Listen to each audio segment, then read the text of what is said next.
Good evening and welcome to the Fort Clinton City Council regular meeting of July 10th, 2018. Please stand and join me in reciting the Pledge of Allegiance, the Lord's Prayer, and taking a moment of silence for our military, veterans, and first responders. I pledge allegiance to the flag of the United States of America and to the republic for which it stands, one nation, under God, indivisible, with liberty and justice for all. Our Father, who art in heaven, hallowed be thy name. Thy kingdom come, thy will be done, on earth as it is in heaven. Give us this day our daily bread, and forgive us our trespasses, as we forgive those who trespass against us. And lead us not into temptation, but deliver us from evil. For thine is the kingdom, the power, and the glory, forever and ever. Amen.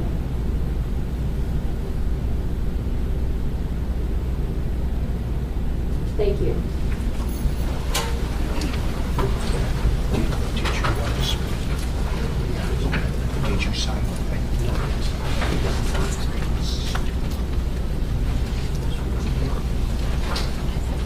Will the clerk please call the roll? Dan Nealon. Here. Bill Freeman. Present. Beth Gilman. Present. Roseanne Hickman. Here. Brian Hill. Here. Margaret Phillips. Here. Lisa Sardi. Present. Council, you did not receive any meeting minutes for approval this evening.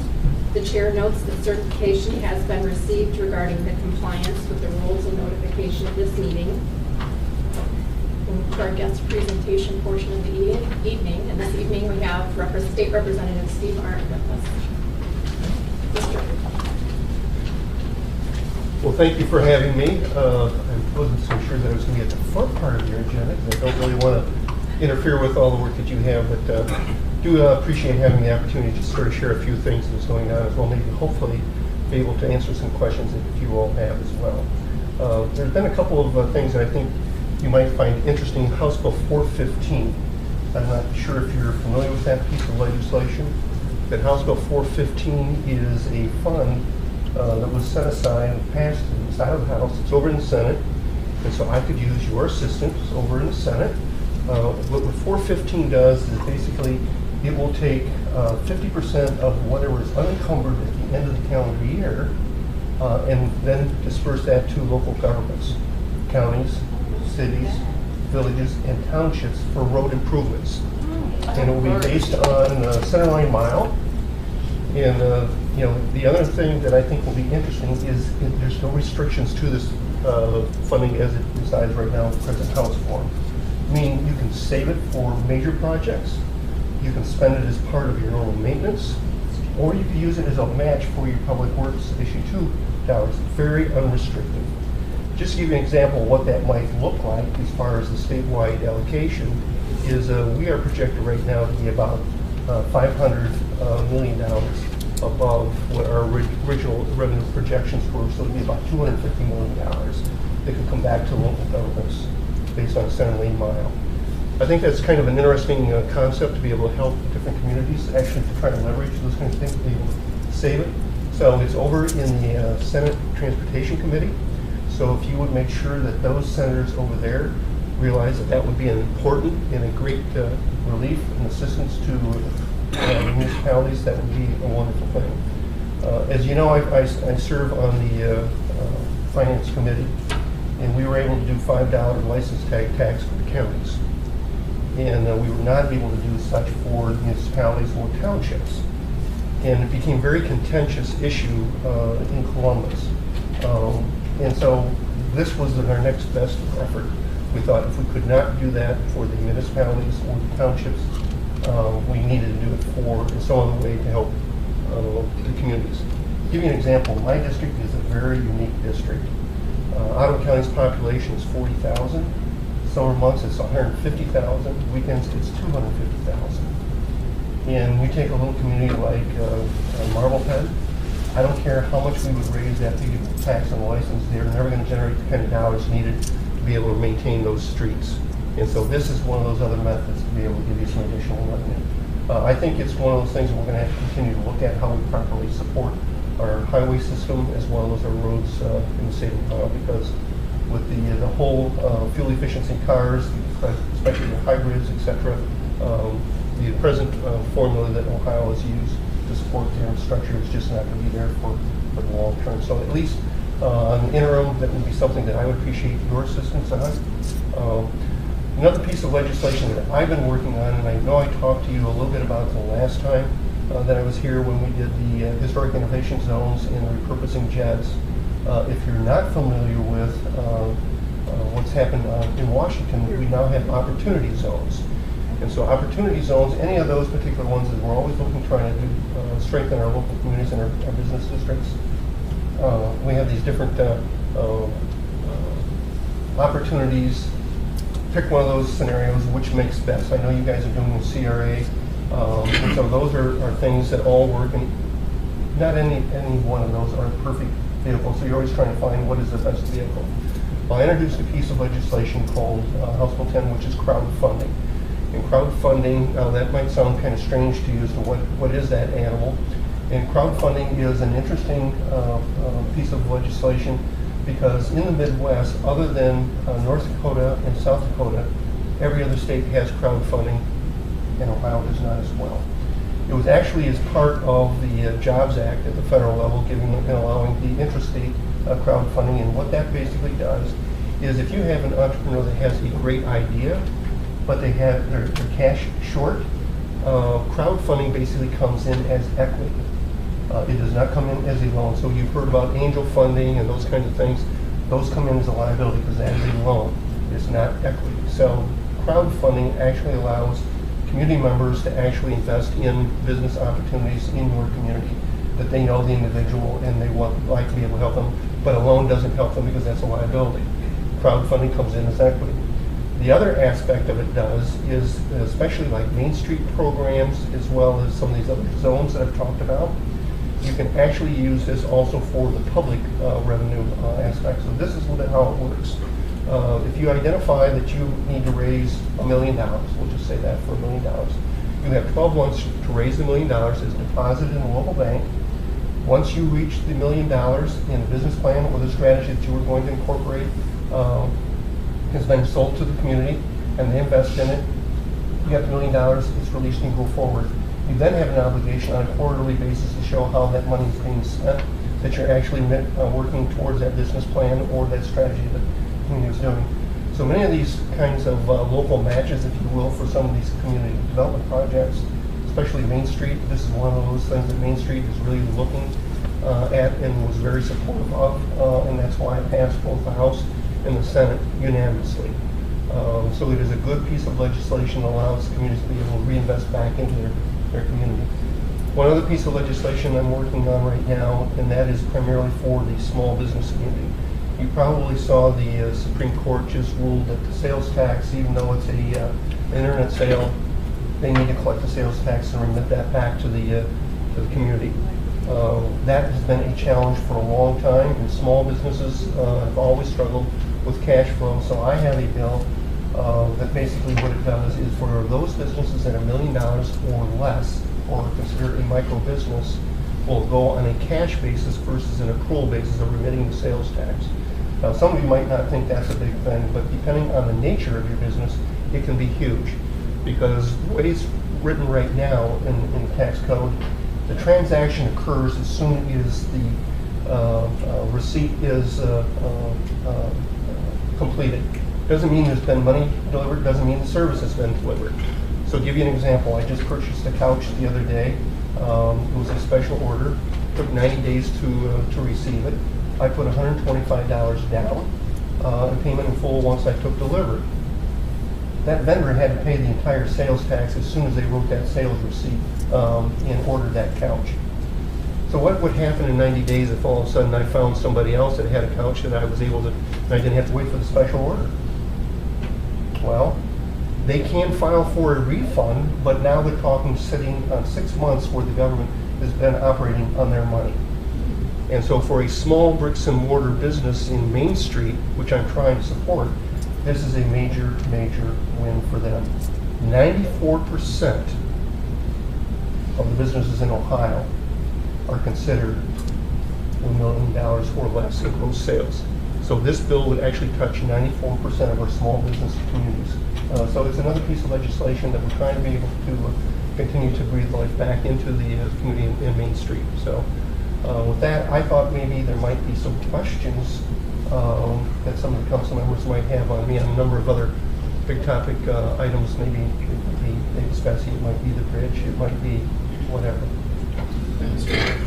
Thank you for being here, and thank you for your hard work on this. House Bill 415, what would be an example of that money that's left over? So we call our senators and try to promote this? Basically say that you support 415, it would go a long ways for your community to be able to address the repair and maintenance of your streets. It's that simple. Now I will tell you, our budget is a biennial budget, which means it's 2 years. And so during the course of that 2 years, there are times we actually have to reach into that carryover balance to be able to meet our obligations. The one nuance of the bill basically says is we like to have 5% in reserve to be able to meet that cash flow issue and the changing, because we never know whether the feds are going to be at as far as their funding. So you need to have 5% is not a lot. Sounds like a lot, especially when you talk about billions of dollars. But 5% of an overall budget is not a lot of carryover.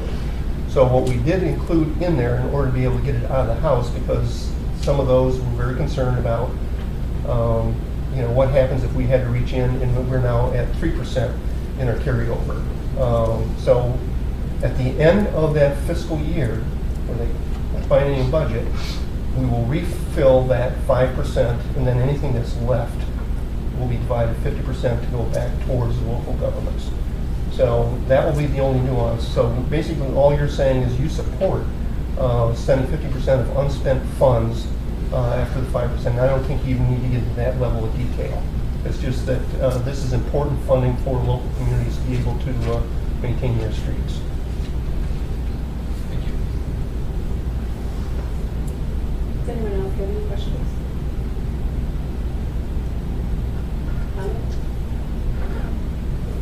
Ms. Phillips. Could you talk a little bit about Davis Bessie, please, and about the bill you're working on to benefit not only Davis Bessie, but also the other two troubled drugs that are listed, Beaver Creek and Garrett? Very good question, very complex question. Actually, last week, FERC just issued an order that I thought was very interesting and very telling as to where FERC is going to take a look at on how let me back up. Ohio is a part of PJM, which is Pennsylvania, Jersey, and Maryland. It's a 13-state regional transmission operator. It is an operator that is deregulated, meaning we have to make sure that we comply with the Interstate Commerce Clause at the federal level, meaning an open market, you cannot have any kind of unfair advantage, you need to leave the free market function and flow. The ZEN legislation that we might be referring to, the zero emission nuclear credit, Ohio had two versions of it. First version was a 5% rider on everyone's electric bill, which was to generate $300 million. If it did not generate $300 million each year for 17 years, there was a deferred payment. It was only on the first energy footprint. It was not a statewide credit being imposed. That's significant because New York and Illinois and New Jersey are statewide policies. What's been interesting is that at the federal level, you cannot have one federal regulation trump another. Somehow or another, they have to recognize the importance of each. And the carbon-free generation from nuclear power or from renewables was also recognized and respected by PJM of meeting those states' air emissions requirements. Ohio did not have that particular situation. It was not statewide.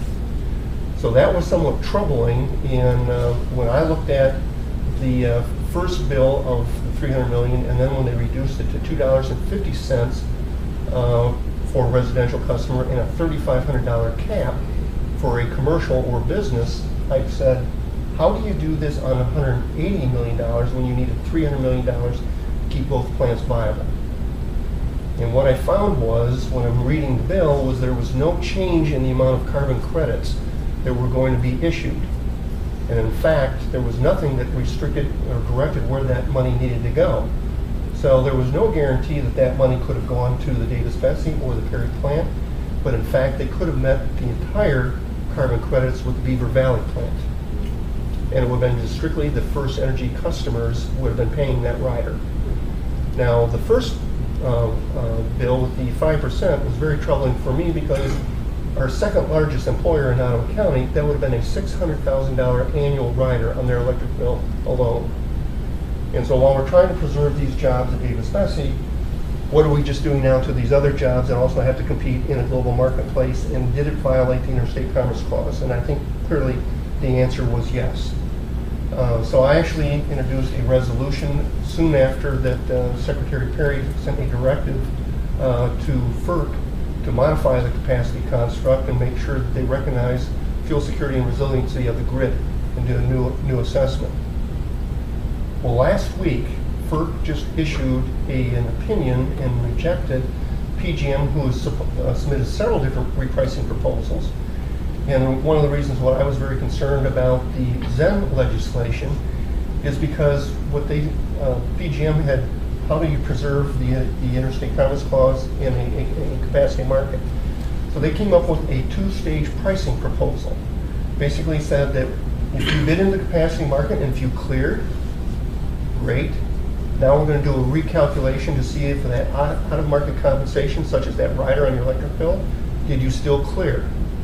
Because what they didn't want you to do was to take a plant that was competitive and a high-performing plant, be bumped out because you had out-of-market compensation. Well, that's what FERC just got done ruling last week, that those kinds of things now that Chicago, New York, and Jersey have done ZEN legislation in our renewable credits, it is becoming a disruptor in the capacity markets. And no longer will they allow that because it violates the Interstate Commerce Clause. So my argument is first off, the ZEN legislation would have been stricken down in court, same as the power purchase agreement, which we passed a number of years ago, and that's how the $300 million would arrive with the ZEN legislation, because the transmission distribution is regulated, the generation is not. And in that power purchase agreement that was approved, had generation compensation in there as well. And I'm getting kind of long-winded on it, but to let you understand how complex. So FERC basically said is you can no longer provide out-of-market compensation to give a generation an unfair competitive advantage. Here, it would appear that what FERC is looking now is what they call a minimum price bid, having a floor that every generator would have to have at least a minimum price going in. As you probably also know, that the President has ordered Secretary Perry to do a hold on not losing any more baseload generation, such as coal, nuclear as well. So there's a lot of churning going on in the electrical business right now. I have a piece of legislation that I have been shopping with the major generators, and it's a fuel security resiliency piece of legislation. I do not pick winners or losers, meaning I did not favor one generation source over another, other than here was the criteria that you ought to look at going forward so we have a longer viewpoint, is that Ohio should have about 12 to 15% of a insurance policy, if you will. And what that basically means is you should have 18 months of fuel either on site or a 5-year contract with a fuel source to guarantee that it is deliverable 24/7. One of the things that we saw in 2014, as well as we were almost looking at again in January, because we had a number of businesses that were closed or shut down because the grid was stressed in 2014, and it was because we used to have 90 days of coal on site all the time. Now we're typically 30 days, and some of the coal stock that we had was frozen and was not available for generation. And the natural gas folks, there is a priority for home heating. So the gas generators were not able to actually have access to generate electricity. So we had one plant in Ottawa County that was down for 15 days in 2014, as well as a number of other of those in 2014. So I'm trying to set the target as to where the industry goes, to make sure that we have a little bit longer viewpoint, but not so much that we're overburdensome. PGM has indicated and done an assessment on the resilience and reliability of the grid. They believe that they can actually rely on a single fuel source of all the way up to 82 to 84%, but then they get nervous if you go beyond that. So that's a little bit how I arrived at that 12 to 15%. And with Trump's order of putting a hold, the other calendar that I was always looking at, trying to figure out, is this the calendar of First Energy Solutions, financial viability, or is it the General Assembly's sunset date of the end of this calendar year? Well, it comes now because of all this churning at the federal level, at the PGM level, as well as other states. It would appear is that 2019, July of 2019 is the critical date. That critical date is who is going to order fuel for Davis-Besse. Because if you don't have someone order fuel and that plant shuts down, it's done. So the Trump order for a 2-year moratorium on these baseload generation gives us some additional breathing time, because I believe there will be an order that they will be ordering fuel as the policy either at the federal level or at the RTOs, regional transmission operators, or the ISOs is sorted out. The challenge we have is, say for example, Michigan is a regulated state. They actually can sell power into the PGM footprint. Now, when you're in a regulated state, you are cost guaranteed. You have a guaranteed rate of return, but you're still able to sell into a deregulated market. So this belief that we really have a free market system and electrical system is a fallacy. And the capacity market is really what's driving that is the 15-minute and the next day market is where the profit's at. If you would have been looking just, and there's an app that I would suggest anybody that wants to be intrigued with the stuff like I am, it's called PJM Now. It's a free app that you can download on your smartphone, and you can watch what the market's doing, where the generation is coming from, where it's being exported, imported, what the price is at any given moment. And you will see that 15 and next day market is extremely volatile. In January, we were seeing $450 to $500 a megawatt sale price. Typically, you're in that $35 to $40 a megawatt. The natural gas folks, especially on the East Coast, shed because the gas was too expensive, and it was the oil, coal, and nuclear that propped up the grid in January. Very interesting. Probably more of a longer-winded question than. Thank you. But it is something that, but it is something that I'm very, very concerned about, making sure that, and I've always made the comment, is look, I don't have a fiduciary responsibility to the shareholders, but I do have a responsibility to the community and to that plant and its employees.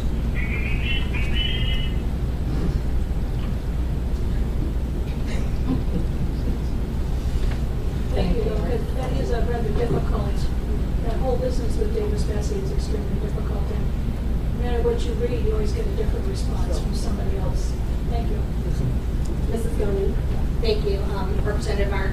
Adding on to what Margaret said, you just said at the end about the deregulation with Michigan, and then you mentioned something about natural gas. With the gas line going so close to our county, but not in our county, and it's going up through Michigan, Canada, and I see the schools, Perkins getting all this money, Margaret getting all this money, our district's not getting any of that money.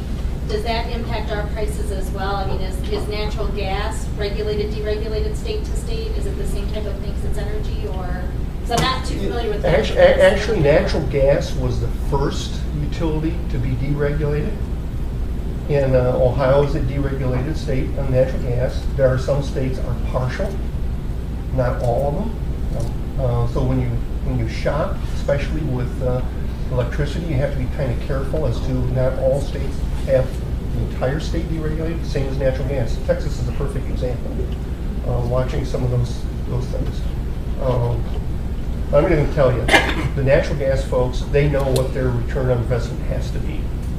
And if the market all of a sudden becomes flooded, they're just going to quit pumping. They'll hold on to it. They have the ability, and that is one thing with gas, is you can store it. Now, California found themselves in a bad situation where they stored some natural gas, and when they went to rely on it, only found out that they had a leak, and it wasn't there. And they had a major shortage. So it is a very interesting industry all the way around. But natural gas, what you're seeing right now is the amount of it is being liquefied and shipped abroad. Actually, Japan has no source other than importing, and they just started up several of their nuclear power plants. Because I've seen, actually it was in January, that there was a ship that was headed to Panama, and all of a sudden got a call about 2 days out and diverted to Brazil because they had a higher offer. And so the liquefied natural gas is, I think you're going to find it, while it's cheap right now, and really what's really driving this whole electrical energy issue right now is the combined cycle natural gas generators went from 40% to 60% efficiency, and then with right now the arbitrarily low natural gas prices give them a sweet spot. But I don't think I would count on natural gas being as cheap as it is 10 years or 15 years from now.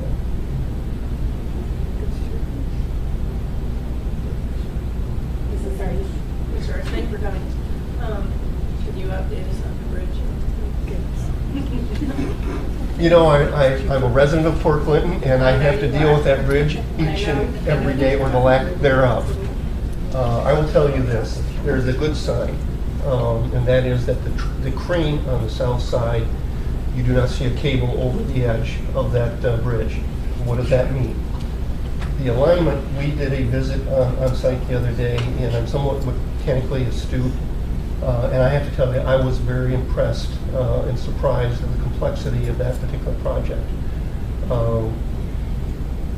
There is nothing left of the original bridge. Basically, you have a new bridge other than the concrete, all new steel. But when that crane was there, basically what it was doing, it was help assisting the movement of that leaf for the alignment. And the alignment has to be within 1/1000th of an inch. Now that's the thickness of a piece of paper. I would have thought it would have been anywhere from 8 to 10 thousandths. But 1/1000th is extremely close tolerance. And so those leaves have to be balanced. And so the critical parts on each end is the critical alignment initially first. And that's what that crane was helping doing, to move those and making sure that it was coming up with the appropriate specs. So now that that crane is turned the other way, it means it is actually operating on its own power, even though it's very low power. Which means the critical alignment pieces are done, and now we're moving on down through, and it's a sequential operation that you have to have the very first piece, or the pivot point on the ends where the gears are on that leaf lined up first before they can start moving on down doing the rest of the alignment of the gear train. So unfortunately you can only have 2 or 3 people in that one particular spot, and if you see other people walking around or standing around not doing anything, that is because ODOT actually has the consultant on site now signing off as when those alignments are moving to the next stage, because they were doing that through email, and it was taking several days to get those responses, because there's 3 different organizations signing off to making sure that they meet the specs. It's critical that they hold and meet those specs. While it's a huge inconvenience for me, it would be even worse if they had to do it again in 5 years. And why do I say it? It could happen in 5 years. If they don't hit that alignment perfectly, those gears are case-hardened cast steel. So that case-hardened means it's only a surface hardened on that gear. If you wear through that, now you get into soft steel, and all the alignment goes off, and now you completely destroy the entire structure. So if we want this structure to last another 85 years like the last one did, you got to take the time and do it right. Am I frustrated with the contractor? You bet. That's probably the biggest frustration that ODOT has, is because this is not your normal ODOT kind of construction. This is not like you're just replacing a regular bridge or a road or rebuilding something like that. This is something that's outside their expertise. So the only information that they have is what the contractor tells them. And what the contractor has told them has not always been something that you could take to the bank. Because we were just on site, and we were told that possibly the 20th. And then there was a hoax, as you know, of an email that went out earlier in the week. And we were able to put that to rest. And so we understand that there is another delay. I'm not going to take that to the bank.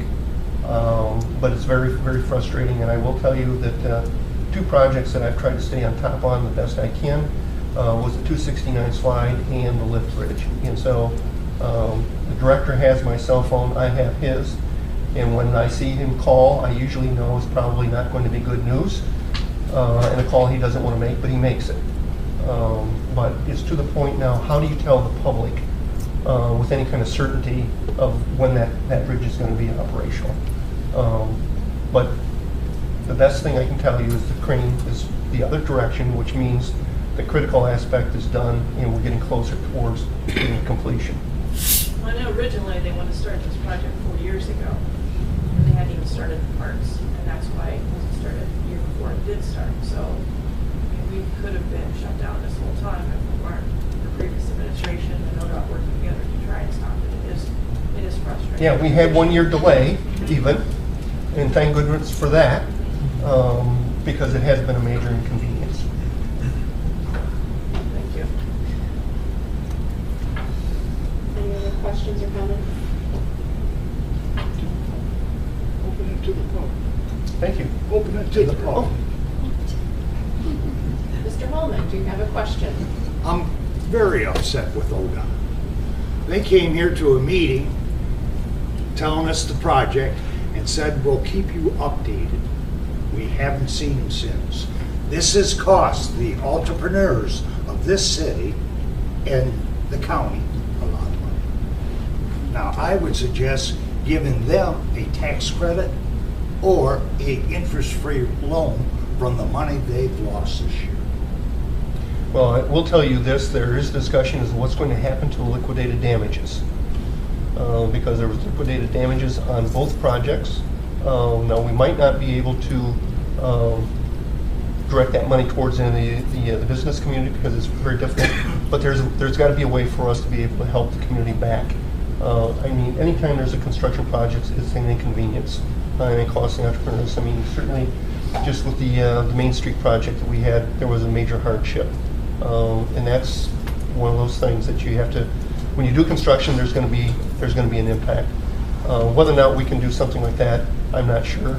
But the problem is going to be is, you know, how do you quantify that? How do you quantify it? Thank you for the floor time. I just asked real quick, is there a penalty to this, to ODOT, to the contractor? Just to the contractor. To the contract, was Yep. it written in the contract? Yes. There's a $5,000 a day penalty on the bridge. There was a $25,000 a day penalty on the 269 project. 269 project actually even had something more unique, is they actually had a bonus for every hour that they completed the project earlier than what was specified. It was a $500 bonus with a $50,000 cap. It was a good contract. But what happened was the contract, because it was such a tight time frame, trying to have that open by Memorial Day, we only had 4 contractors that had actually even looked at the project. And what we realized is, at least on the 269 ones, is they knew that they weren't going to be able to meet it by that deadline, so they just put that penalty into their bid. And so, but the difference between that contractor and the contractor we have here is they put forth the equipment, the appropriate equipment, and the crew, and you could see that they were actually working very hard to meet it. But that contract was a little bit more straightforward. And so when we got the updates from that contractor, we knew that those were dates that we could actually sort of count on. So it cost us probably about another $1.5 million, $1.8 million, I think, on that project. And so we're going to get some of that back in that $25,000. So we're going to try and see if we can't get some of those dollars redirected back into the community somehow, because we still paid the price. Anyone else? Well, thank you, Council President and Mayor and Council, for allowing me to come and sort of give you a few updates. I think I gave everybody a card the last time I was here with my cell phone number. If you've lost it, I'll just give it to everybody. It's 419-276-9137. That's my personal cell phone. Call at any time.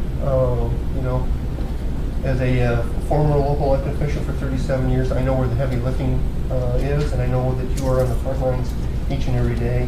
and your constituents expect answers. So if I can assist you in getting those, because believe it or not, it does make a difference when a legislator calls versus just John Q. Public.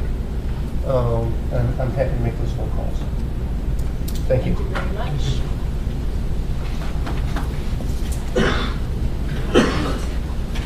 We'll now move to public comment. Sherry Murphy, 1116 Leaf Ave.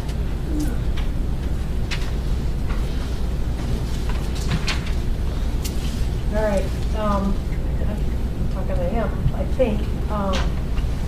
Well, I'm back because of Lee Street. Couple things. It flooded again. The very next day that we left the council meeting on that Tuesday, it flooded again on Wednesday. And I left to go to work. And we didn't have a big rain that day, that morning. I think all you guys were out there working on that street that day. What did you guys do out there that day? I had them to come out to clean the catch basins to make sure that they were clean. And I had them cut them out with the grinder so that the water can get to the catch basins, because when it goes up and down, the water can't get to it, so it just lays there and then crosses its road in front of your house. You're at the lowest point of that road, and that's where the water crosses the road and stays there. Okay, so that what? There's only 4 catch basins on the whole street. Right. So what's that mean for my house?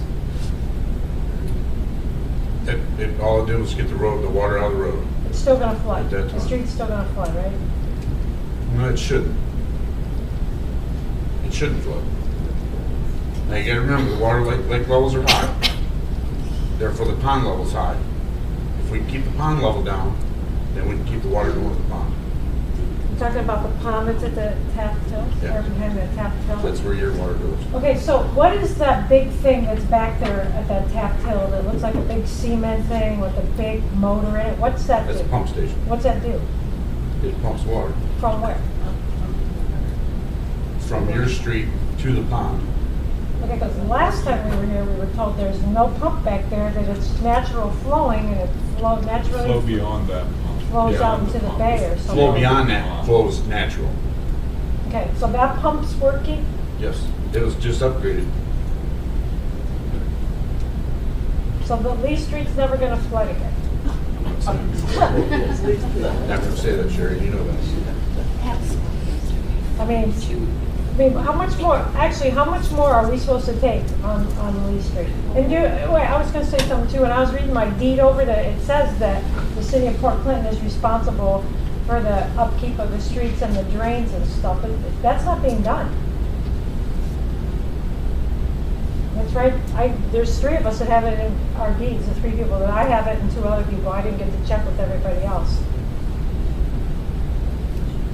Who answers that? I think that it is being done. I answered it before, I answered it again. It is being done. We were out there the day after you were here. That's only because I was here. No, that's not because you're here. There's a plan that's been in place for the city long before I was here for the last 9 months. There's a plan moving forward to address catch basins, to try and keep them clean, to try and keep them cleaned out, to keep the system cleaned out, to try and encourage people not to stack their brush over top of them or their leaves or anything like that. That's addressed on a daily basis by our crews. So it is being dealt with. Well, honestly, I've been on that street for 20 years and I've never seen anybody out there doing anything out there cleaning the drains out. The neighbors clean the drains out. Well, I took a picture of it for you and sent it to you. Yeah, well, like I said back to you, it's not my job to clean them out, okay? I'm not gonna clean But it them wasn't out. my grass that was on the drain either. Well, then who's supposed to do it? The guy who blows his grass into the street. Okay, that's illegal. like the whole town does that. I see it being done all the time. And it's that's being addressed. Okay, I mean, the reason that street is flooding is not the reason that street's flooding. One at a time, please. Okay, Thank you. Thank you. Is it because the sewage system and the sewage and the storm drains are all connected together? They're not. They're separated on your street. No, they're not. Yes, they are. Yes, they are. Show- The storm sewer's in the sidewalk. The storm sewer's in the street. Goes to the pond. The sanitary is separate. No, it's not. And it's spent over $2,500. So we know it's not. I spent $6,000 on it to have it put in my house. I know it's not. What's that backed up in my family room? Well, what is that? That came through the shower, the toilet, all that? From your catch valve that was clogged open? It wasn't clogged. No. Okay, I had them come out. That's what your plumber said. No, it was not clogged. Okay, I got the receipt right at home. It was not clogged. Nothing was found in that. Your valve was open. Something not. clogged it for it to be open to What allow was that it? to happen. Okay.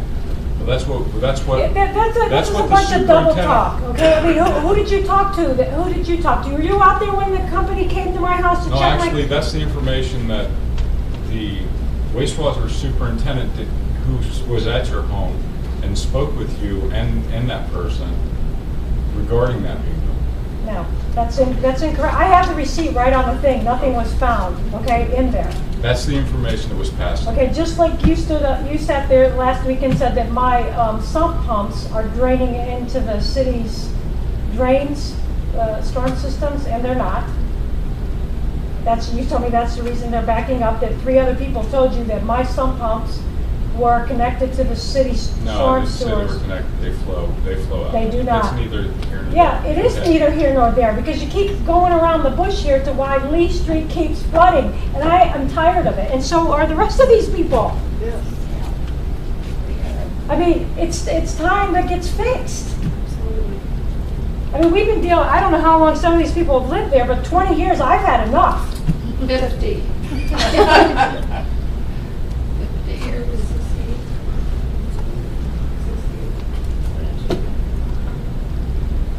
I don't have an answer for you this evening. When are we I gonna gave get it an to answer? you. I mean, I've been to more than, this is not my first go around with the city on this. When is there going to be an answer? The next time it rains and we can't get out and get to work? And I missed 2 jobs that day because I couldn't get out. You could have taken a kayak down the street like the lady did that needed bread. Great. I mean, instead of beating around the bush all the time saying this is your fault, this guy said that, this person said that, when is it gonna really get looked at and get fixed? I don't have a timeline for you. Who does? No one that I'm aware of has a timeline for you for Lee Street tonight.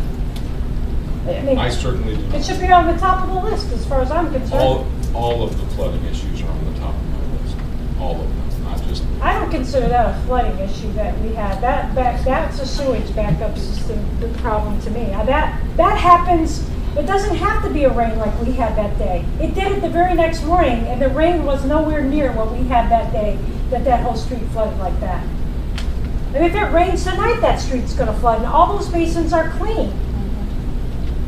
You know, because the street department went down as the waters receded and cleaned both sides of the street.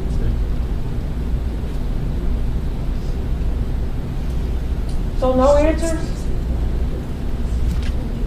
When are we gonna have answers? I mean, obviously, I personally think that contacting the EPA, which I did call them, and contact 13, will that help things move along a little quicker for our street?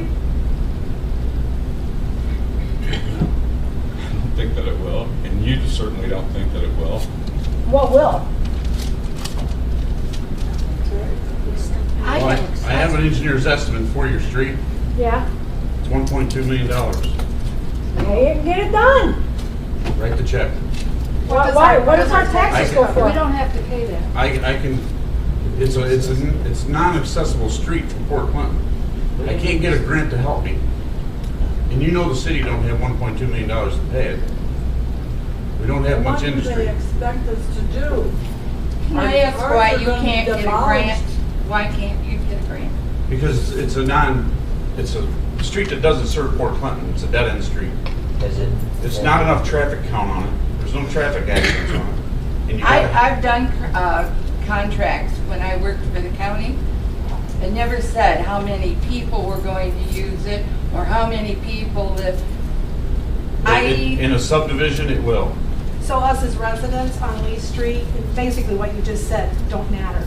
No, it's not what Because I it's said. not a service I s- street. That's exactly what you just said, sir. I cannot get a And grade for it. I'm new to Lee Street, and I have to honestly tell you, sitting here and listening to this panel, and I don't really know any of you personally, and I'm not, but I'm disgusted because you're not giving any answers. You are dancing around what she's asking you, how many times she has stood behind that podium, okay?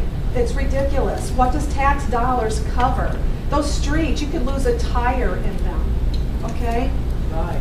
You absolutely could. So as a taxpayer, what you just said to the Lee residents is, we don't matter because it doesn't service Port Clinton. My tax dollars service Port Clinton. My tax dollars pays your salary. The holes are back again.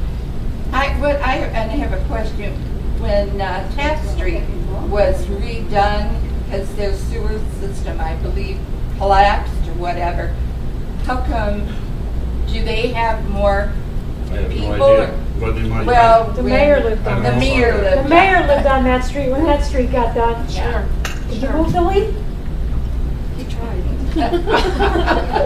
Moved to Because that's Lee. exactly what happened. The mayor lived on Taft Street, and that street totally got redone. Do you call an engineer to even look at if there's something else that can be done if you can't pay to have everything done at once? Oh, yeah. Yeah, we have another engineer that is gonna look at the, I mean, a real engineer that knows that, how to take care of a water sewer problem. yeah, real engineer. A real When the engineer. last engineer looked at that and all that was put into place, how many homes was 30. actually there? What year was that, actually, I guess is what I'm asking. 2017. That you took into account for all the residents there, 33 how homes. often laundry and all the water and everything's being used, that your system. We didn't do a sewer study, we didn't do a flow study. I think you should. Again, engineer's estimate is for the street and the infrastructure. So we do the infrastructure under the street, which is water and sewer, and the street itself and the sidewalks. But you did round by the cul-de-sac. You didn't do up at the Did the whole beginning. street, that's the whole street. I don't think so. Nothing was done on the This is an bid house. estimate, this is just an engineer's I estimate. don't care what it says. I lived there. I know, this is just an engineer's estimate of what it would take to finish Lee, to do Lee. Oh, I from believe six- what you're saying. Oh. But I'm saying they did not do the whole street Who in did? whatever. When they fixed the cul-de-sac, the circle part of it. Oh, I don't know. I Because wasn't, they did do work down there and they put cement in. But they didn't do anything on our portion. I don't know what was done on the end of Lee Street. Don't- Actually, we're do you have looking a for, record? we're looking for the plans that you asked for, so, when Eric comes back with those. So what basically, we just, residents of Lee Street need to, it's just gonna keep getting worse and worse and worse because nothing's gonna get addressed. So that's what Nobody's I, saying as it's a, not gonna get addressed. The well, question he just was, told what her to answer write do a you check have? for What- $1.2 million. What I he mean, said that was was that it would sarcasm cost right there. $1.2 million to do Lee Street, to do all of Lee Street. That's what he said. The only thing that was answered was, what is your answer you have tonight? There is no other answer other than it would cost $1.2 million to fix it. Okay, fine. When can we expect an answer? What council meeting can we expect the answers from you people? So are we gonna basically, just nothing. continue to Nothing, deteriorate? just a waste You of gotta my time forget about it, coming. right? As I stated 2 weeks Yeah, ago. that's the whole story right there. Yep. Mrs. Kuzma. Mrs. Murphy, I know when you came to the last meeting, Olin addressed some of the concerns. I am constantly bringing those to their attention. The mayor is aware of the street. And they're as frustrated as you are with this situation, not just on your street. They have to deal with the entire city. I mean, they have seen the road, how it's buckled, how the paper's coming out. They know the sewer issues. And they are working on a plan. Mr. Martin has mentioned that a couple times. I don't think they're to a point where they have any kind of numbers, estimates, anything they can release on that plan or what the steps are. But I have asked, there's been multiple emails for years, just to get a plan, not a commitment, just to let people know that it'll be addressed. And they have mentioned that that's happening. You know, I would love for them to be able to say, hey, we're doing this, we'll have it done in 3 months. I just sat in a previous committee meeting where they said the lake is expected to be a foot higher next year. That's not good news. I mean, right now the lake is high. This flood was awful, but it brought a lot to the attention of everybody and how bad it really is or potentially could be. The city did put an extra pump in there. They were working on getting that pond pumped out, doing what they could do to mitigate the problems as they happened. I did ask Olin, who is fantastic with the problem reports, and I shoot him problem reports all the time. He's probably sick of it. But things get done and they get addressed. He couldn't possibly know that his street has flooded every time it rains for years. He has no way to know that. He doesn't, I mean, that's, it's in front of your face every time it happens. It's not in front of all of ours. I walk down there, it's usually in the morning, it's hot, I do a circle, I go throughout the ward, I take pictures, I shoot them off. But that doesn't mean I see it right at, and I knew the day after you were here that it was gonna flood, and I saw them down there on the street doing what they were doing. They are trying to address it and deal with it, but again, the amount of money the city has versus the amount of problems we have that have not been addressed for 40+ years, it's almost overwhelming. Olin said it last week, how do you eat an elephant one bite at a time? Bringing it to the attention is very important.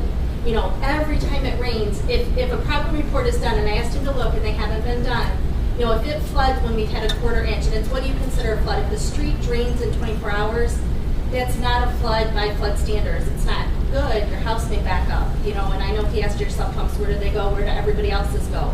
May not be your pumps causing the issue, but if somebody else's are, or if a neighbor puts grass on the drains, and there's a woman on Lee Street, I told her, she said, there's one neighbor does it all the time. I said, well, call me. I'll report it to Olin. He will get out there and take care of it. He'll send somebody out. The city is addressing it when they know it happens. If you tell me somebody put grass on the street, but don't tell me for a week later, they really can't do anything about it. I mean, they have to see it. So they have been addressing those things. But we got to have the reports. If we can say, every time it rains a 1/4 inch, we have water. That's a problem. If it rains 6 inches in 4 hours and there's water, there's not much you can do about that. I mean, it's just going to happen. It happens. But coming here, confronting them, I mean, they know it's a problem. They are working on it. I know they've got a lot of other issues to deal with. But what Olin has done, the mayor's done the last few months. But this is what I hear. It's your sub pumps pumping into our system. No, not necessarily. And he did not say that last week. He asked you if you knew where they went in the meeting. That's right, but he said he was told by 3 people that my sumps were going into the storm drain, and I had the people that came out and put those new sumps in, plus his men were out there, and they're not. They're pumping into my yard. They're surface pumping. But listen, this is what I hear. It's your sump pump that's pumping into the city drains. It's your $6,000 check valve that was stuck open. I can't do any more to stop the water from coming in 1116 Lee. I can't do any more. I've done everything possible. It needs to stop coming up in the street. And I didn't see them placing blame. I hear them trying to get to the problem. If it's not this, or this, then what is it? But it's not only my house. I It's know not it's only not. my house. I'm so sorry that the lady across the street from me is not here, that it came up all 13 of her steps. She had to take her daughter to college. I'm sorry that she's not here. It's just not my house. But you know what it is with me? I'm tired of it. Right. But they need to know, every single time it flooded, they need to know that. If it's flooded, if we have 30 reports in a month, that's a problem. If it's 5 reports, that's a problem. They have to have a record of it, and they can deal with it and match the water flow, match the store flow, and say, okay, maybe there's something somewhere else. Maybe it's not Lee, maybe it's a connection on Alice. I don't know. But they have been out there, they've been on Clinton Street, they've been on Alice, the city has been doing different things. Maybe there's something else they need to look at, but, from what I've heard, when I bring it to their attention, they are looking at it. Do they have an answer tonight?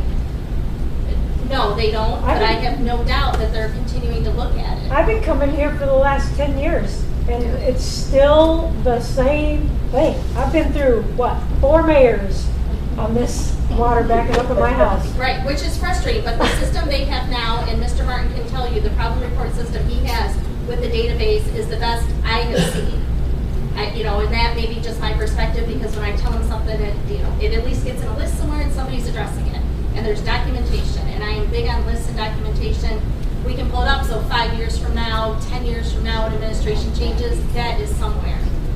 And it's frustrating, and I feel for you. If I had I'm so sorry. $1.2 million, I'd write you a check, but I've spent $1.2 million replacing carpet and furniture in my family room. Somebody else can have it. I do have a question. If there were an emergency at that particular time, we couldn't even get emergency personnel there to get the residents of Lee Safety attended issue. to.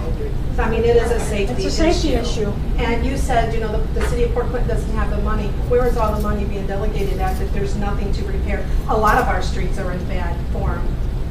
It's shameful, it truly is. Mr. Freeman?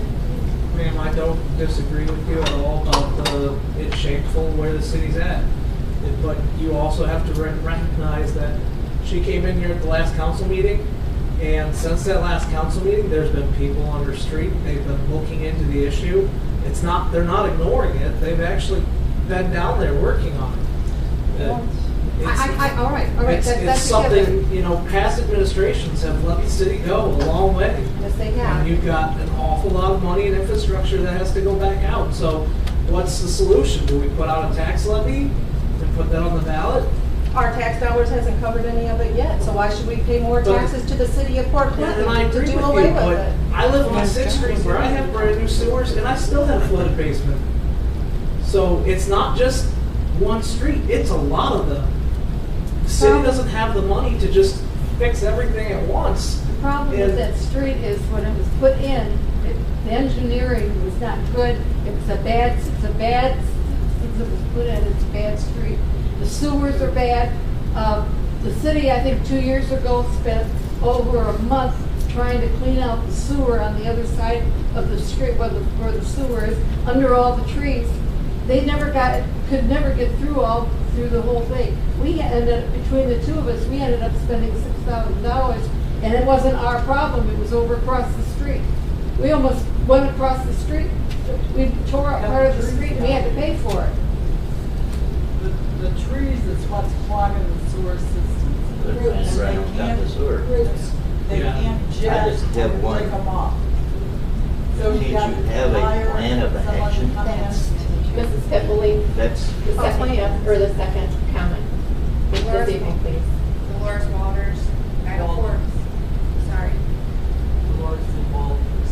okay, 904 Lee Ave. Correct.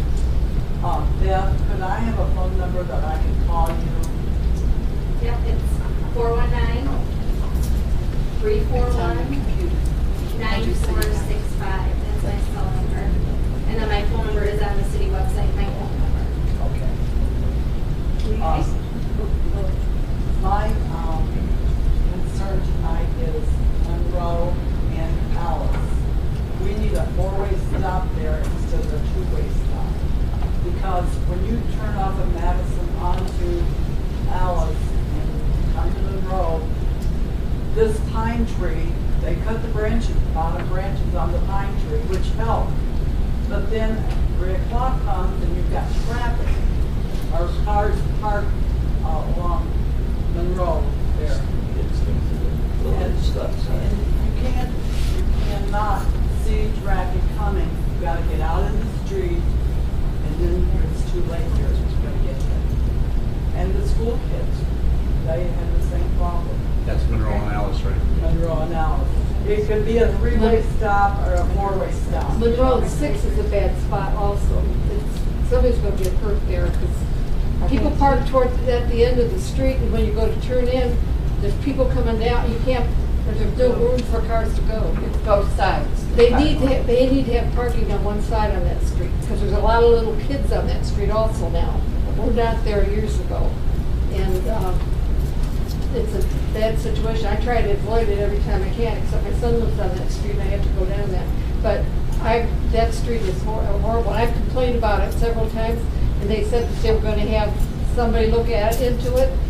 And they did put one sign up that goes slow because there's small children. But people don't pay attention to those signs anyway. But there's some little child that's going to get killed down there because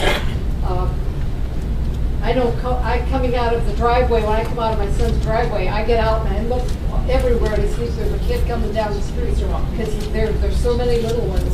I think we're all frustrated that lives on Lee Avenue, you know, and I think what we expect from you guys is a plan of action. Yes. What I started to say a few minutes ago was that 2 weeks ago I mentioned that for the last 2.5, 3 months I've been working on a plan. It's a long-range plan for the city to look looking at all the major issues that we have and how do we tackle those.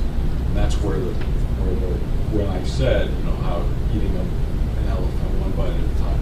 Trying to put together that plan. We have work that was done previously on the water and the sewer systems and evaluation, so that we can take that plan and try to figure out the best course of action, including the condition of the streets. How do we make the most effective lie out of a travel plan, if you will, for the city, and how we address these areas and how do we make it happen. I'm very close to being in a position to present that to council and to the mayor, and try and formulate, see if we can move it forward. The idea is to have a plan that no matter who's sitting in any of these elected seats, that we can get the current group to agree that it's worthwhile and move forward. The problem is, I'm not making an excuse. The problem is it's been ignored, and we need to find a way to not ignore it anymore, but we need to fix it. Not just put a Band-Aid on it. Right. Band-Aid on it today. We still live there. No, nobody disagrees with that. And we pay taxes. Absolutely. And now it's an access road for the school, because all they do is drive up and down the street and pick up their kids. It's a constant, so. Also, on where I live. The next comment, please. Mr. Waters. Mr. Waters. Or Walters, I'm sorry. Walters. You're good, okay. Rosemary Lannon, 1127 Lee Ave. That's you. That's you. Yeah, Rosemary. Apology. You got a question. Good question, Teresa.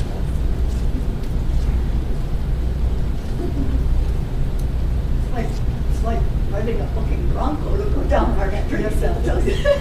You just can't ignore all the potholes and stuff. Now that's basically even worse on the first part of the street than where I live, but we have to use that all the time. It just seems like there could be some, even refilling them if necessary, but they're getting pretty bad. They're really getting bad.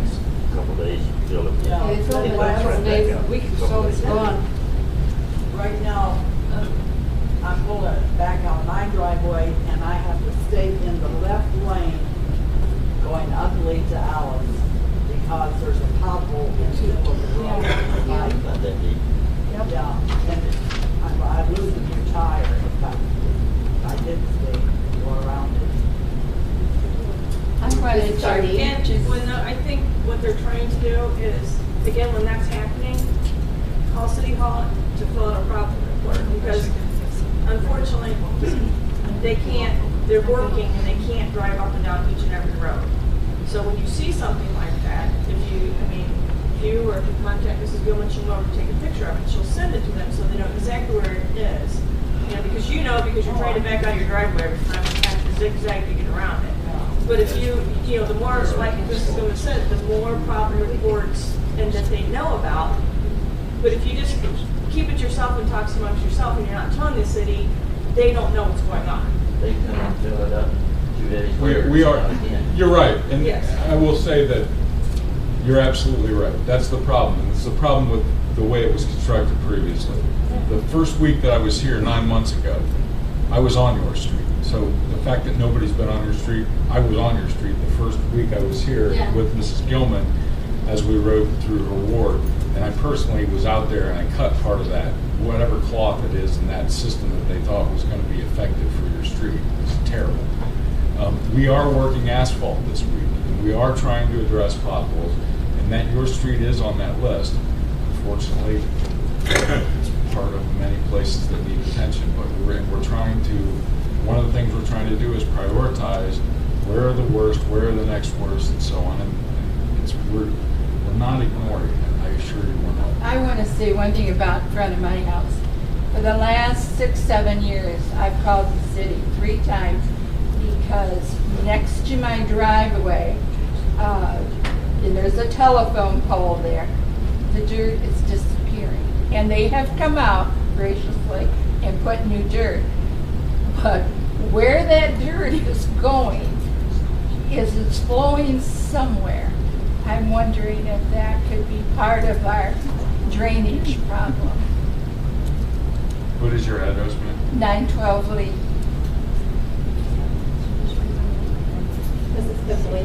I didn't know if that got it anywhere else other than filling my hole in front. Martha Stefano, 908 Lee Ave. I've lived on Lee since 1968, along right next to Berry, and the street has really, really deteriorated. My husband was told, well, if we'll pay for it, they'll get it done. But we don't have to pay for it. It's a dedicated street. When it was put in, it was dedicated. It's not our fault that the engineering was wrong, done wrong. Everything was done wrong on that street. The sewers, everything else was wrong. It's not our fault. I mean, we shouldn't have to pay for it. It shouldn't. Apparently, they were watching what was going on, or the engineering was very, very bad. Because they're talking about that closet comes up. I don't know how many times I've had to pull it out in front on the other side of the street because it gets in the cars and everything. But there are a couple of really bad spots that go way down, and one is down by your. Where'd you go? Back here. What house number are you? 903. 903, okay. North of 903, there is a really bad spot. So again, I would just remind everyone, if you would please, tomorrow, either you can call or you can go online. Is that correct, Mr. Martin? Yeah, They can there's go a proper online. report online. There is a problem report online. Please go on and list the problems that you are having. I know that you all want to be heard. I want you to all know that you have been heard and that the administration is working on a plan.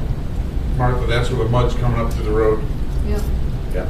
Well, it's right by Slide, of course, the poor people that just moved into that house on the corner, the first house. I mean, they've got this whole big, it's a big dip that dips right into the. You can lose your own tire in it. And I'm like she is. I have to go. I go when I drive down that street. When I'm going north, I'm driving on the left-hand side of the street because the right-hand side is so bad that It is. Yes, it is. It is. Yes, you do. If there's those cars coming, I go over there too. All right. We'll now move to the mayor's report. Thank you all for your time and comments. Mr. Mayor. All right, did get a call from Pat from ODOT at 5:04 this evening. He said they had a meeting with the owner of Ruin, and the owner of Ruin was actually on the phone with us. He said they are in the process of reaming out 200 holes instead of having to do any concrete work under the bridge. Therefore, there will be a delay of 10 days. 7:30 is the date now. That's not the finish date. That is the date that the bridge will be open for foot traffic and automobiles. Might be done by anyway. He did also say that they will be working 7 days a week now. They got 11 drills down there drilling. So they're putting an extra crew. They got an extra crew freed up for another job, and they will be working on Sundays. Thank you. The auditor's report. Thank you, Madam President. Nothing tonight. Thank you. The treasurer's report. Madam Chairman, our bed taxes to date, $39,966.47. I do want to thank some people who turned in, some people who have been renting rooms, so we've added a few more to the list. Thank you. Thank you. The law director's report. Thank you. The safety service director's report. Yes, ma'am. Thank you, Madam President. Just a couple updates from the street department. We do have a new employee that will be starting next Monday, semi-skilled labor, brush pickup that started Monday for this month. Continue through the week, about halfway through the city at this point. Tomorrow, you can expect we'll be working on in the intersection of Jefferson and Perry Street, on a water break. That we anticipate that being a one-day job. 2 days next week at Buckeye and Perry for a water break as well.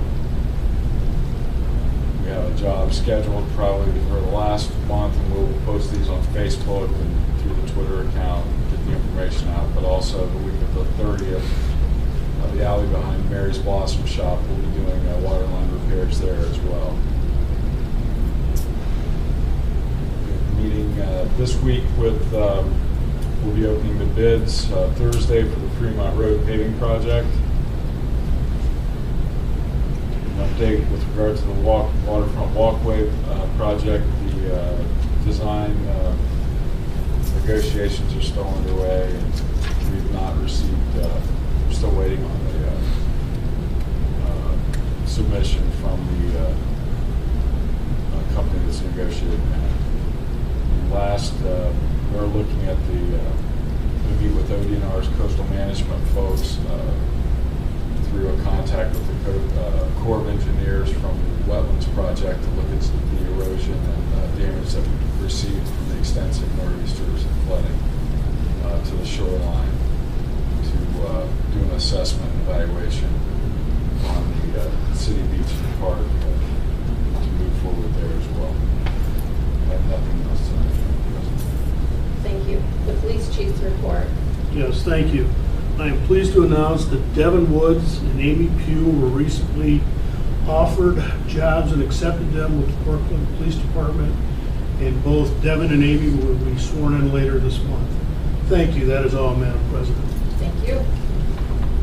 Fire chief is attending training this evening. We'll move to correspondence. Council, you should have a copy of a notice of change from the Ohio Division of Liquor Control regarding Drawbridge Marina Incorporated, 689113. It is a change in stock ownership.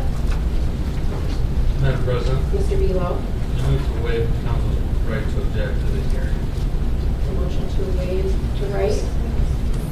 Second, Ms. Phillips. All those in favor? Aye. Any opposed? Motion passes. And that will not require any objection to that.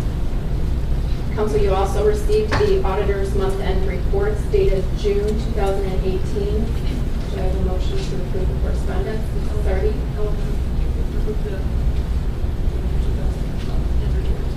Thank you. Second, Mrs. Hickman. All those in favor? Aye. Any opposed? Correspondence stands approved as stated. We'll now move to the readings of ordinances and resolutions. We have no third or second readings this evening. We'll move to new readings of ordinances and resolutions. Will the clerk please read by title and summary only, ordinance 23-18.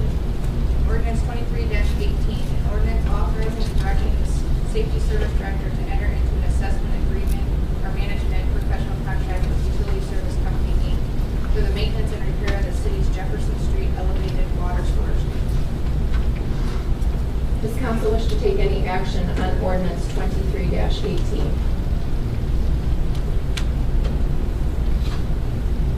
Seeing none, ordinance 23-18 will be moved to its second reading at our July 24th, 2018 meeting. We'll now move to business from the floor. We'll start this evening with Ms. Sardi. Thank you. We talked about this tonight for Parks and Rec. The senior picnic at Lakeview Park this year will be on August 3rd from 11 to 2. We'll serve lunch at noon. It's sponsored by the city, Ottawa County Senior Center, and Health Department. They usually have someone there. Brewer Hospital has someone there.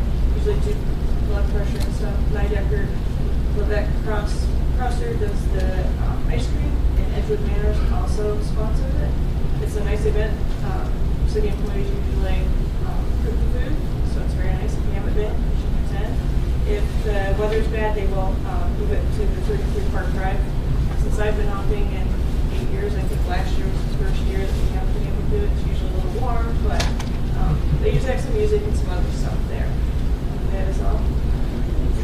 Thank you. Mr. Freeman. I'd like to thank the state representative, Steve Martin, for coming tonight and discussing. Also, he had some really nice office hours at the Idaho Public Library earlier today, which I had a great conversation with him.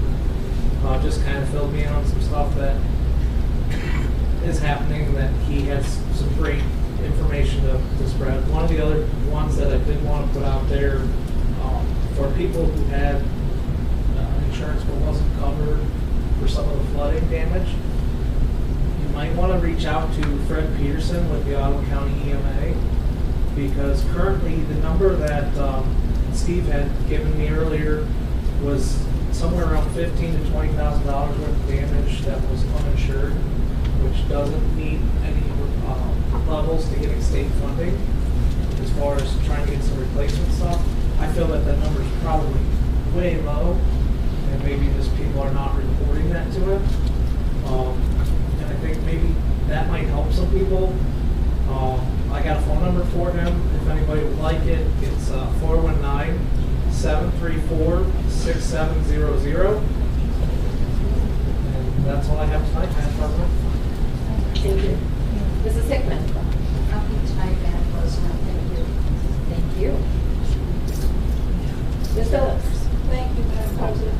Again, thanks to Mr. Martin for filling us in information on Davis Bessie, because I've been kind of following that. It's just one thing that I keep track of. The second thing is Mr. Martin's reports. I send them in my ward, any ward that I happen to see things happening. I send it directly to him. If it's something like the potholes and they're big enough, I'll put a ruler on the ground next to the pothole, take a picture, and then I mail him the picture. There isn't any question then as to how big it is. He does get back to us, and he has solved a lot of things. The last thing is, I'm not sure how many people realize it, but a lot of people in Port Clinton are retired. If you're not actively working, you do not put money into the city coffers. I put a little bit in based on what I do here and my other part-time job. My pension does not count in, nor does anything that I have in a savings account in the bank. Those do not count, it's just your working funds. We do not have a lot to work with, and I'm not sure people understand that all necessarily. Some of the people we have working also do not have high-priced jobs and are barely making it. So, we have to all work together on this. And I'm glad to see that you folks came. As I go down your street, I have somebody who lives down there. And I do agree there are a couple of big holes in there, and I go down on the left-hand side when I'm coming back. And that's all that I have to say. Thank you, Madam President. Thank you, Ms. Phillips. Mrs. Gilman. Thank you, Madam President. For all the Lee Street residents or anyone else in my ward, the problem report that was mentioned multiple times is online, and if you're not comfortable doing it, aren't sure about it, you can contact me. My information's on the city website. I do have a PC Ward 1 Facebook page where I try to put information out there as much as I can when the city communicates things that they share on their page or that they tweet out. I know, I have pressed them for plan information for a while until they have information that's viable. They can't just put something out there, and I appreciate that. I do appreciate how the mayor, the administration, Mr. Martin are working on and addressing problems. It's very frustrating for them too, because they get bombarded all the time with it. Understandably, that's their job. But again, you can contact me. I will report the issue. It gives a nice little receipt. It gives a date on there, and I could say, hey, I've reported this so many times, and then find out why it can or can't happen, or what is going to happen, when's it going to happen. It's just another form of communication out there, and I can't reiterate it enough, because it gives a receipt and lets them know, because they are dealing with the entire city. It's just another tool. So again, you can contact me directly, email, Facebook, at the city website, however you can do it, and I'll relay that information to them, or the council at large, which is Mrs. Sardi, Mr. Frieden, Mrs. Hickman. You've got all of us working for you. It's not that you're forgotten, you're on a cul-de-sac. Nobody wants angry, upset citizens. We all live here, we all love it here. We want people to be happy here and rave about Port Clinton, not this. So if there's anything I can do to help that, please contact me. That's it, Mrs. Houston. Thank you. Thank you, Mrs. Gilman. Mr. Hill. Thank you, Madam President. I did contact EMA. They said anything under the first floor of living quarters they don't mess with. That's the first week out, but I'll call this number again and find out. issue, if you need to, reach out to Steve too. Okay. His wealth of knowledge. Yeah, thank you very much, Representative Barton, for everything. We appreciate the East Street, the Avenue residents too. A lot of you were here, and I had 6.5 people walking in my basement on the corner down to Jefferson. It was Portland, it was Oak Harbor, it was Catawba. I mean, it was really rough. We mentioned this in the last meeting. We definitely feel your pain. It's not like it's missed us mysteriously. But I will say, just like a lot of them have said, is Mr. Martin has been extremely punctual on the work that he's done, and we're really blessed to have him and the city workers. I know you may not see it, what goes on behind the scenes, but it really is happening, and there's not a whole lot to work with, like Mrs. Fuller said all the time, so we're trying to do a lot with a little. Also, I just had a question. There was a mention of a penalty for every day that the drawbridge wasn't completed. Money-wise, I don't know if Mr. Mayor Wheeler or somebody could answer. Who gets that money, or how does that?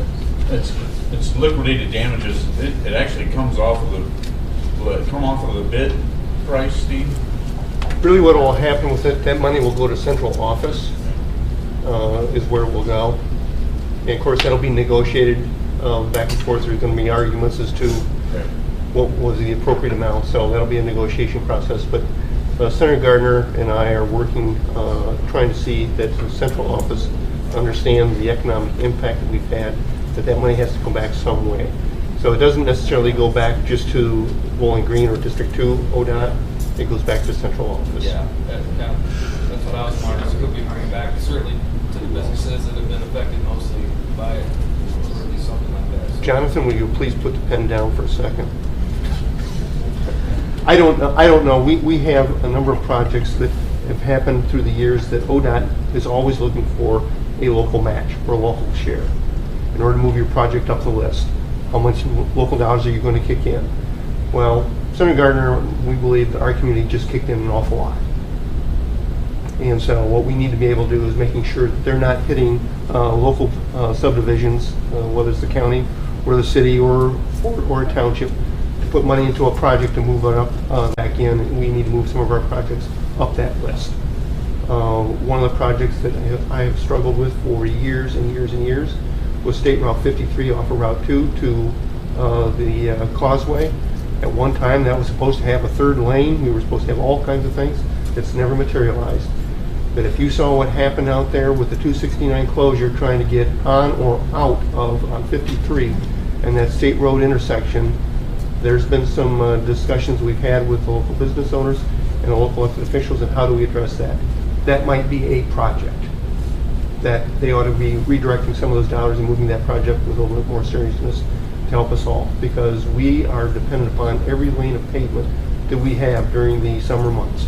We just cannot be spared another lane, and so that's probably the best we can get. And Ms. Roman, I understand what you're talking about on the tax issue for some of these businesses, but realize most of that is local tax, other than the sales tax or the state income tax, but that doesn't find itself back into the ODOT funds, unfortunately. So but that's where those liquidated damages go back into ODOT's central office.